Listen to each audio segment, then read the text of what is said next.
तर पुण्यात आळंदीमध्ये मुसळधार पाऊस सुरू आहे। आळंदीहून आज ज्ञानोबांची पालखी प्रस्थान ठेवणार आहे।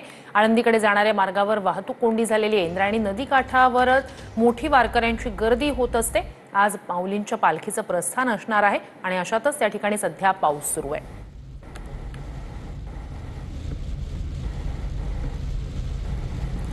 तर इंद्रायणी नदी काठावर सध्या वारकऱ्यांची गर्दी होत असते। अपडेट्स या सगळ्या संदर्भात घेऊया आपले प्रतिनिधी सुनील ठिगळे यांच्याकडनं।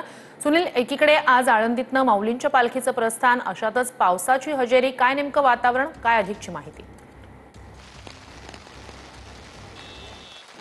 नक्कीच सुते, ज्या पद्धतीने पाहतो की आज संत ज्ञानेश्वर महाराज यांच्या पालखीचं प्रस्थान आज आळंदी येथून होत आहे आणि याच अनुषंगाने आज सकाळपासूनच या ठिकाणी पावसाने जी जोरदार हजेरी लावलेली आपल्याला पाहायला मिळते। मी सध्या इंद्रायणी घाटावरती आहे, ज्या ठिकाणी वारकरी खरं तर सकाळ सकाळ स्नान करत असतात, कारण की वारीचा हा आजचा दिवस आहे।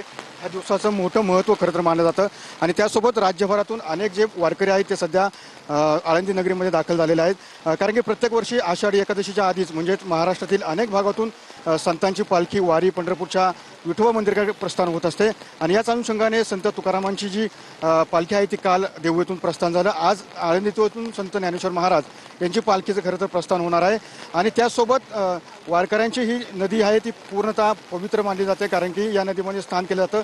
पालखी प्रस्थानाच्या आधी संतांची पादुका पूजन सुद्धा करून या ठिकाणी नदीत स्नान केल्याचं या ठिकाणी पाहायला मिळते। मात्र एकंदरीत आपण ज्या पद्धतीने पाहतो की खरं तर सकाळपासूनच वरुण राजांनी जी हजेरी लावली आहे आणि त्याचमुळे आळंदी परिसरामध्ये संपूर्ण मुसळधार पावसाची हजेरी आपल्याला पाहायला मिळते। या ठिकाणी वारकरी आहेत, वारकरी सध्या इंद्रायणी काठावरती सध्या स्नान करताना आपल्याला पाहायला मिळते।